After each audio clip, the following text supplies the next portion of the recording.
10 ఏళ్ల తర్వాత కేరళలో కాంగ్రెస్ నేతృత్వంలో యూడీఎఫ్ అధికారాన్ని దక్కించుకుంది. అయితే ముఖ్యమంత్రి ఎవరు అనే దానిపై ఉత్కంఠ కొనసాగుతోంది. విడి సతీశన్, కేసీ వేణుగోపాల్, రమేష్ చెన్నితల పేర్లు ప్రముఖంగా వినిపిస్తున్నాయి. సతీశన్ ఇప్పటివరకు కేరళ అసెంబ్లీలో ప్రతిపక్ష నాయకుడిగా ఉన్నారు. ఏఐసీసీ ప్రధాన కార్యదర్శి కేసీ వేణుగోపాల్కు రాహుల్ గాంధీకి సన్నిహితుడిగా పేరుంది. ఎల్డీఎఫ్ తొలిసారి అధికారంలో ఉన్నప్పుడు ప్రతిపక్ష నేతగా వ్యవహరించిన రమేష్ చెన్నితల పేరు కూడా ప్రముఖంగా వినిపిస్తోంది. కేరళ అసెంబ్లీ ఎన్నికల్లో కాంగ్రెస్ 63, సిపిఎం 26, ఇండియన్ యూనియన్ ముస్లిం లీగ్ 22 సీట్లను గెలుచుకున్నాయి.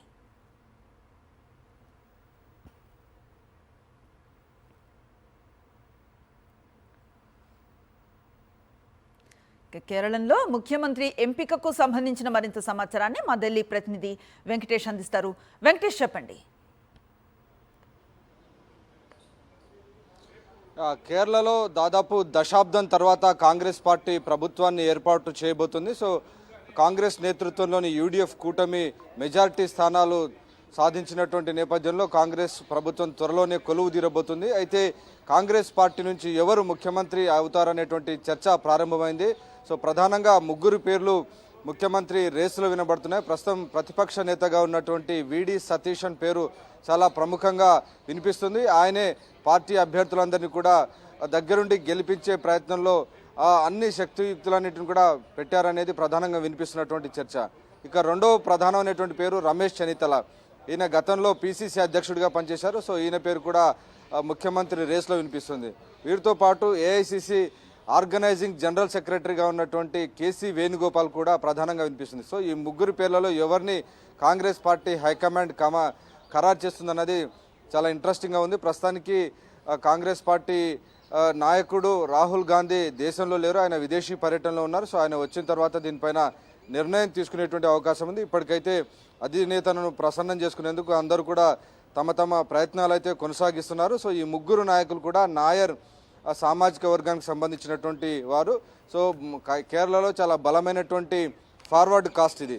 సో ఈ ఫార్వర్డ్ కాస్ట్ నుంచినటువంటి వీరికి దాదాపు 12% జనాభాలో ఉన్నటువంటి పరిస్థితి. సో బలమైన సంపన్నమైనటువంటి సామాజిక వర్గం కావడంతో ఈ వర్గానికి సంబంధించినటువంటి వారికి ముఖ్యమంత్రి పదవి దక్కేటువంటి అవకాశం కనబడుతుంది. సో అధిష్టానం పరిశీలకులను పంపి అన్ని బలాలన్నింటిని కూడా బేరీజ్ వేసిన తర్వాత నిర్ణయం తీసుకునేటువంటి అవకాశం ఉంది. సో అందరు నాయకులను అలాగే అన్ని వర్గాలను కలుపుకొని పోయి సామరస్యపూర్వకంగా కేరళ కాంగ్రెస్ ప్రభుత్వాన్ని సమర్థంగా నడిపించేటువంటి వ్యక్తికే పగ్గాలు ఇవ్వాలని అధిష్టానం భావిస్తుంది. వాటితో పాటు ఎక్కువగా ఎవరికైతే ఎమ్మెల్యేల మద్దతు ఉందో సో వారికి కాంగ్రెస్ పార్టీ దీనికి సంబంధించిన ముఖ్యమంత్రి పదవికి సంబంధించి నిర్ణయం తీసుకునేటువంటి అవకాశం ఉంది. ఇప్పుడు కనుక చూస్తే మనకు కేరళ అసెంబ్లీ ఎన్నికల్లో 28.79%తో కాంగ్రెస్ పార్టీ 63 సీట్లు గెలుచుకుంది.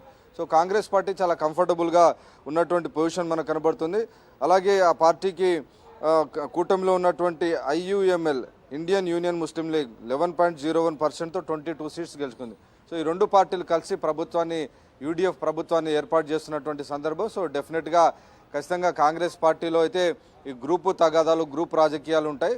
సో అధిష్టానాన్ని ఎవరు ప్రసన్నం చేసుకుంటారో అలాగే ఎమ్మెల్యేల మద్దతు ఎవరికి ఎక్కువగా ఉంది దీని ఆధారంగానే చేసుకొని కాంగ్రెస్ పార్టీ నెక్స్ట్ సీఎం అభ్యర్థి ఖరారయ్యేటువంటి అవకాశం ఉంది. సో మొత్తానికి దక్షిణాదిలో కనుక వస్తే దక్షిణాదిలో ఉన్నటువంటి 5 రాష్ట్రాలలో ఇప్పుడు కేరళలో సీఎం వస్తే మొత్తం 3 రాష్ట్రాల్లో కాంగ్రెస్ పార్టీ సీఎం ఉంటారు.